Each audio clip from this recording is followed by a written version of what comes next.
What can you say about not only Jalen Pickett's performance tonight, Demps, but his growth in his second season really playing? Yeah, look, I think if we're asking me, like, what are my 3 favorite stories on the team right now, he'd be one of them. I mean, he has been great this season. You can see the kind of future that he has. Look, I'm a little bit of an old timer. He looks exactly like Andre Miller to me on the basketball court, like exactly like him. And with how his mannerisms, how he runs a team, his ability to kind of get into the teeth of your defense, finish like that. It's really, really well done. This young man has put in so much work, and he's got to stand count. He does. He does. He's made it. Yeah. Baby Andre Miller. Yeah. There you go. Yeah. He looks exactly like Andre Miller. Just does. And look, as he continues to get more comfortable with his jump shot, and starts really just kind of pulling up on that, I think he's got a really bright future. Okay, playoff ready is an interesting comment right there. Do you believe that he will get playoff rotation minutes at some point during this postseason? I think you need a lot of people in the playoffs. I would say it's probably a little bit of a wait and see with him, because if Russell Westbrook is going to play well, then he's probably going to be your backup point guard, and that rotation is going to be 8 players, maybe 9 on a night where the games gets out of hand. So Jalen might find himself kind of scrapping for some of those minutes, but look, he's put himself on notice that he deserves them. Yeah, he might be ready if his number is called, or he will be ready based on the performance that we saw from him tonight. Coach, I know obviously situation changes a little bit when you are down as many starters and rotation players as you are. What did you like about the way the team kind of was able to make this a game, and how did it kind of get away at the end? Yeah, I mean, I think they started off like 9-0, and we couldn't make a shot. Got a lot of great looks. And I could tell some of the guys that hadn't played a lot, they were playing so tight. And that was my message throughout. Like, everybody, just relax, play hard. If you're open, shoot it. If you miss it, who cares? Just keep playing, just stay with it. So I love the fact that we got down by 20 and we stayed with it. We didn't just let go of the rope. We fought. We cut it. Obviously had chances in that fourth quarter. And just down the stretch, obviously not able to get timely stops, timely rebounds, and weren't able to execute and convert on the offensive end.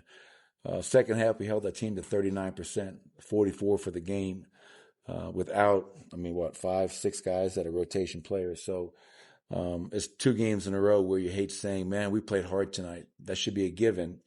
But I'm proud of the effort. A lot of guys that hadn't played rotation minutes got a chance tonight. And, Jalen Pickett got his first career triple-double. Really happy for him, proud of him. He did a lot of really good things in the Minnesota game that we didn't talk about, that I didn't talk about. And then he follows that up tonight in the second career start and gets a triple-double. So I wish he would have come in a win, as does Jalen, but he put on a really special performance. How much more confidence do you have in Pickett to play critical minutes down the stretch for you guys? Every chance, Vic. He's gotten a chance to play this year. Every time he goes out there, he plays well. And he's proven himself to be trustworthy, and he takes care of it. He's not going to wow you. He's not going to do anything, that's going to be on a highlight necessarily, but he's just really steady, really solid, makes open shots, makes the right plays, battles on defense, gets us organized, and guys like playing with him because he's going to make the right plays. And so, obviously, hats off to Jalen for a special performance in his very young NBA career. One more on Jalen. What does he do so effectively as a rebounder? Well, he's strong. I don't think people realize how strong Jalen Pickett is. What he may lack in his height, he makes up for in terms of physicality and strength. He's got a really strong base. He's not afraid to get physical. He's got a nose for the ball. And being a really good rebounder, it comes down to a desire. And I think, Pick has shown that he has the ability to impact the game across the board like he did tonight. I was going to mention the rebounding as well. Just a lot of really good rebounding possessions. I know there was a key one that you guys gave up late there, but other than that, it just felt like the energy was much better rebounding-wise tonight. Yeah, it feels like since the All-Star break, we haven't rebounded many teams. So to win the rebound battle by 6 tonight, and you look at it, DJ had 17, Russ had 11, Jalen Pickett had 11. And we always talk about gang rebounding, how it's not just the big's responsibility. So your starting backcourt gave you 22 rebounds tonight, which is outstanding. So some good things. Once again, down the stretch, just not able to get the key stops. Chris Paul stepped up, made some big shots, especially from three. And, we got to get ready to go to Golden State. Only 5 games to go. And we know that with each game, win or loss, how much that's going to impact these standings in the last 5. Michael, I know you didn't have, probably many options to rest another guy, but Russ played like 38 last night, played another 40 tonight. Was there any conversation about him not going tonight, or did you know he wanted to get out there? No, definitely. I take into account Russ's 17 years of service, and that's not your average 17 years. I mean, Russell Westbrook's got a lot of miles on those wheels, and he plays so damn hard. So I spoke to him about, tonight, and I was not at all surprised when he said, well, I'm playing, man. And that's not just because we lost last night. That's because he's a competitor. And he loves an opportunity to go out there and compete. And so I told him after the game tonight how much I appreciated him, because I know a lot of guys would have seen who was out and taken the easy way. And that's not in Russell Westbrook's DNA. How much does playing hard factor into Hunter Tyson's game, even on nights where he doesn't necessarily shoot the ball well? Well, I can tell you what. I know when Hunter Tyson's number is called, I know he's going to play hard. I know he's going to compete. I know he's going to be physical. And those are great intangibles to have. To your point, 7 of 20 from the field, 3 and 9 from 3, 6 rebounds. I was telling him to keep on shooting the ball. I did not want him turning down looks. He was getting great shots, as were a lot of our players. And Hunter put so much time into his game. So I was happy that he got to start. I was happy he was able to put up 18.6 boards. And I know he's his own worst critic. I know he wishes he shot the ball better than he did, but I love how hard he plays. And I'm a big Hunter Tyson fan because of that. Thank you, Coach. Thanks, everybody. We're going to go back to Russell Westbrook and talk about his performance here tonight. 2 games for Russ where he's played a lot of minutes. Mm-hmm. And as a veteran in this league, he wants to compete. He wants to play, especially when he had the performance he did against Minnesota, wanted to come back, have a better performance, show up for his team against the San Antonio Spurs. Didn't have a great finish, but he did a lot of good things within this game. Yeah, look, what was required of Russell Westbrook in this game was basically what he put on the court. I mean, he was going to have a big game for the Nuggets to be in it, much less win it. And I think that in the beginning, he established in kind of an aggressive mindset, right? He was going to get himself to the rim. He was going to force the issue physically on offense. And then he was able to do that. And 16 points in the first half, 15 more in the second half, put them in position to be able to win. And look, they needed the leadership out there as well. So, like you said, the fourth quarter didn't go quite the way he wanted it to go. But the fact that they were even tied in the fourth quarter was in large part due to what he was able to put on the court. One of Jalen Pickett's 10 assists to end the third quarter. Nice little kick out to Vlatko Čančar. Knocks it down at the buzzer. Yeah, it was a very important shot, too. The Nuggets are trying to come back. I believe that brought them within 3 to end the third quarter. Like Jalen Pickett, it's one of the easiest assists he got all night, but it was a very important one. All right, let's go downstairs. Jalen Pickett is at the podium right now talking about his triple-double performance. Jalen, I know it came in a loss, but congratulations, first triple-double of your career. Just when did you know you were getting the start tonight? Yeah, so I kind of knew I was starting, yesterday. After I started the first game, Jamal said he was out again, so I kind of had a feeling I was going to be able to play and just, trying to get into that headspace to, try and help the team, get a win. Do you know how close you were to the triple-double throughout the game? Yeah, they made sure they told me when I got close, like the last time out we had, that was close. So it was cool, but, I was trying to finish off with a win. Did Nikola say anything to you, like how far you're behind him, or? No, he did not. He just said good job, and, he was giving me, pointers, and they were doing a great job of just talking to us on the team. We really needed that tonight. Grabbed 11 rebounds tonight. What works for you as a rebounder? What goes into rebounding? And how much is that a controllable factor for this entire team going into the playoffs? Definitely. Rebounding, I feel, is just effort, putting a body on a guy. So if I'm on a bigger guy, I'm going to box him out. And that's not my job to get a rebound. If I take the 5 out to play, then, somebody else has to come in. And if, DJ's boxing out, then I got to come in and help and grab all those long rebounds. So we got rebound as a team. And when we rebound, we get out in transition and we're really good. You mentioned it, but what are those huddles like in a game like this where you have a lot of experienced guys, a lot of guys who are usually playing in street clothes, kind of chipping in or maybe saying whatever, whether it's collectively or individually? It's good. It's great. It gives the guys who haven't played a chance to play. It gives some guys some rest. And, once the jitters kind of got out that first half, we actually started playing some good basketball there and some good stretches. So, I mean, it was their, first game out there, Trey in a while, Dario in a while. So, getting guys, some rhythm and being able to play was, fun. What helped you get past the jitters? Just being out there longer. Those first couple of minutes, you're nervous. You're trying to play the perfect basketball. And then once you realize, you maybe miss a shot or, turn the ball over, you kind of relax because everybody makes mistakes. So once you make those mistakes, just coming back and still being aggressive helps. As you look back at this game and kind of diagnose what went wrong in crunch time, as a team, what do you kind of wish went differently besides the score, of course? Yeah, kind of got tight at the end. We got we fought all the way back, got a lead, and then we had couple turnovers, couple missed shots, so we kind of got tight. And, that just goes to only having a couple people play real clutch minutes. So it was fun. It was a great learning experience, and, just going to kind of try and keep building forward.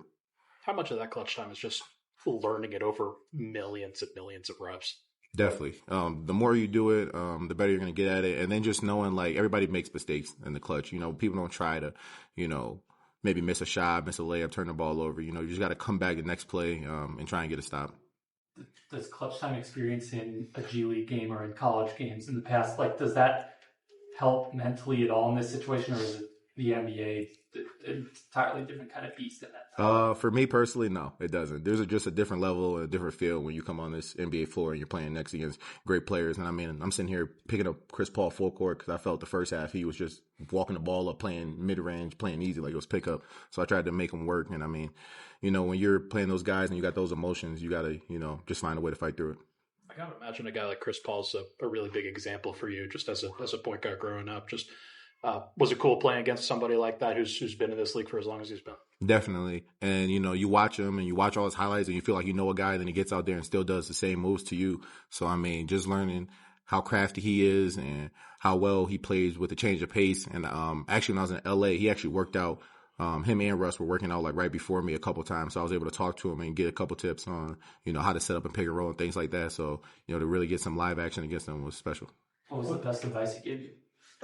He always gets to his right hand. So he was like, the defense can't never tell you where to go. You always control the defense and the way you set it up and how you come off.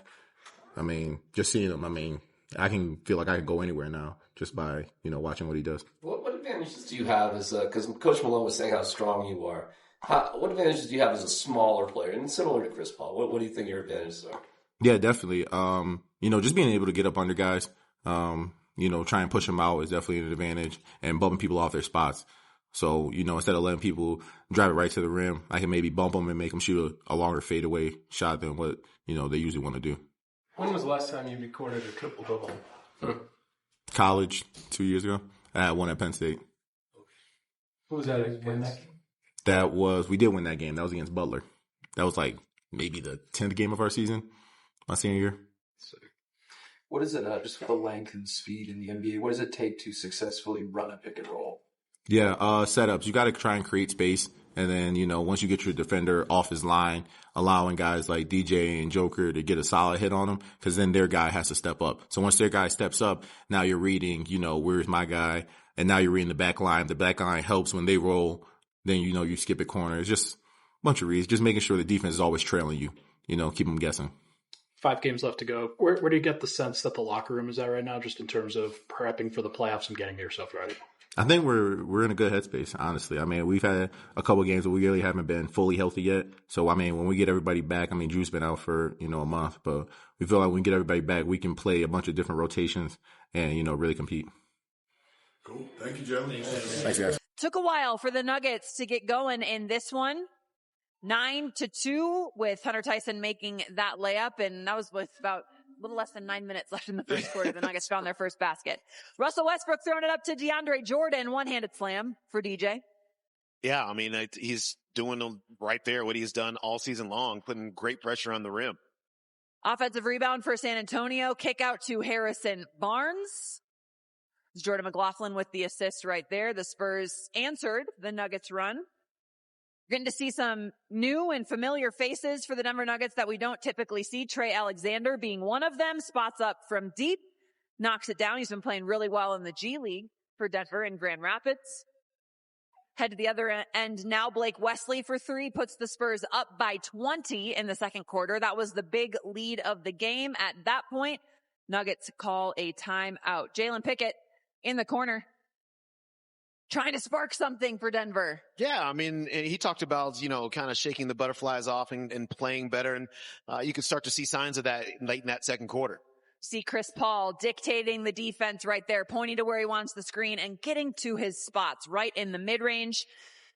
Spurs with the lead at the half. We will head to the second half of action for you right now. Some good passing action from the Denver Nuggets. Westbrook kick out to Pickett to Tyson, who makes the three. Yeah, just a really good passing right there. Hunter Tyson, he's a dead-eye shooter.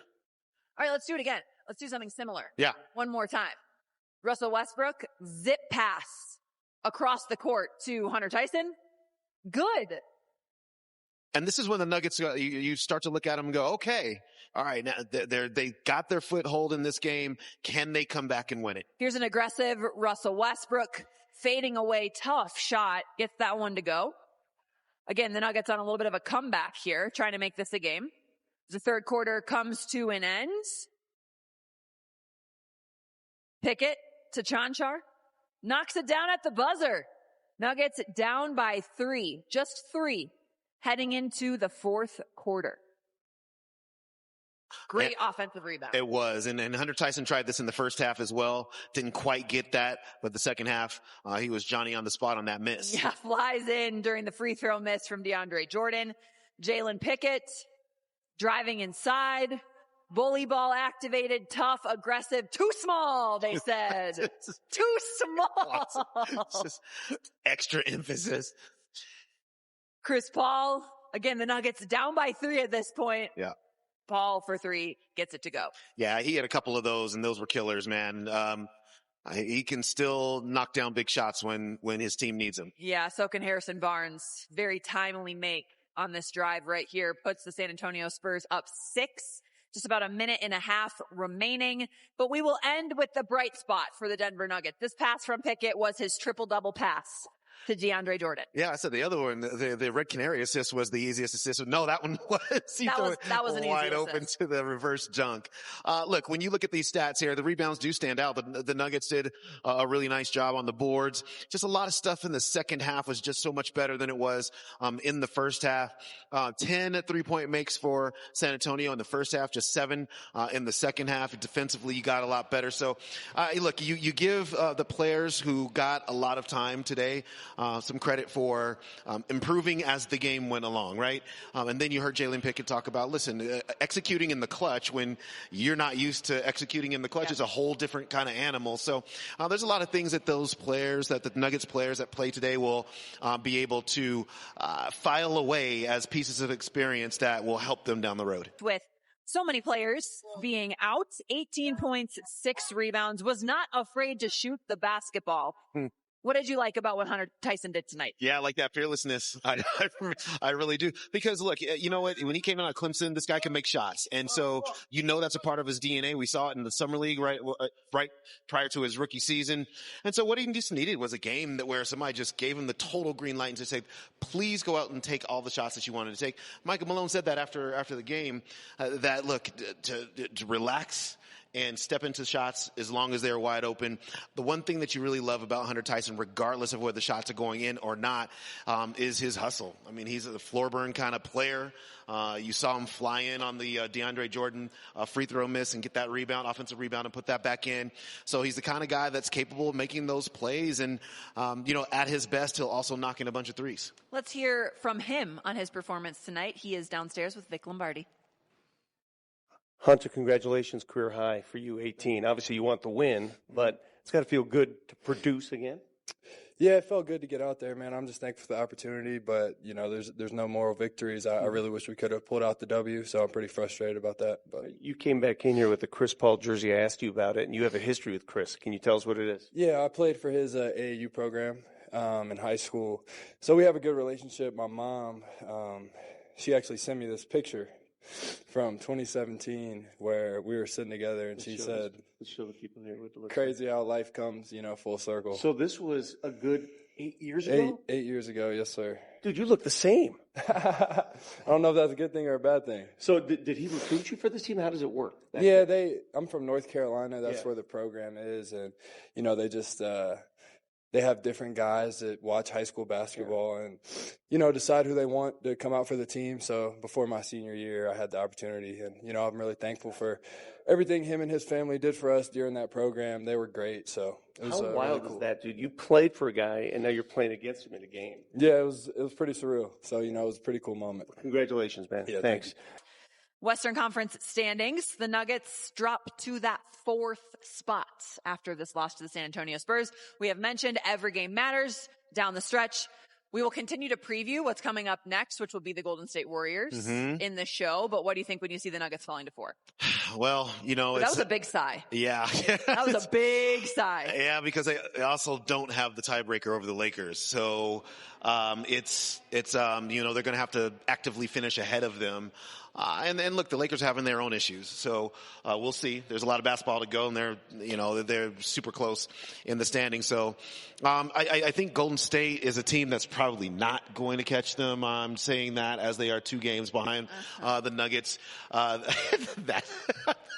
Okay, that face. Be aware. Just be aware. That's all I'm saying. It's true. And look, Golden State has to beat the Nuggets coming up here, and then they have to overtake the Nuggets, in some subsequent games. So, I think for Denver, let's win some of these games. Yep. Let's see if we can get back to and keep that 3 spot. We'll see. When you're looking at this, does 3-4 matter to you? It does not. Well, ask me where the Timberwolves are. Okay, that's a fair answer. That's kind of how I'm gauging that spot right now. Here's what the Nuggets have coming up for this 5-game homestand. They hit the road for a quick one against the Golden State Warriors on Friday. Then the Pacers at home. Then the Kings on the road. Then the Grizzlies at home. Then the Rockets on the road. Isn't that hilarious? And that's it. That screen where we usually go, and beyond that last game, there's more good games. Nope, that's it. Right there. The end of the season. Staring right at us. And then a week off for the play-in tournament. And then the playoffs start. So, these are important games. I think the Nuggets are just going to prioritize health over everything else, and hope that they're playing the brand of basketball that they would like to be playing, going into the off days and then into the playoffs. All right, that's going to do it on Nuggets Postgame Live, presented by your Front Range Toyota dealers. The Denver Nuggets end their homestand on a low note. 5 games remain now for Denver to figure some things out and get to play their best basketball as we round out the regular season. Final score 113-106. We will have your coverage of the next game at Golden State on Friday, 7 p.m. right here on Altitude for Chris Dempsey and our entire Altitude crew. I'm Katie Wingy saying good night from Ball Arena.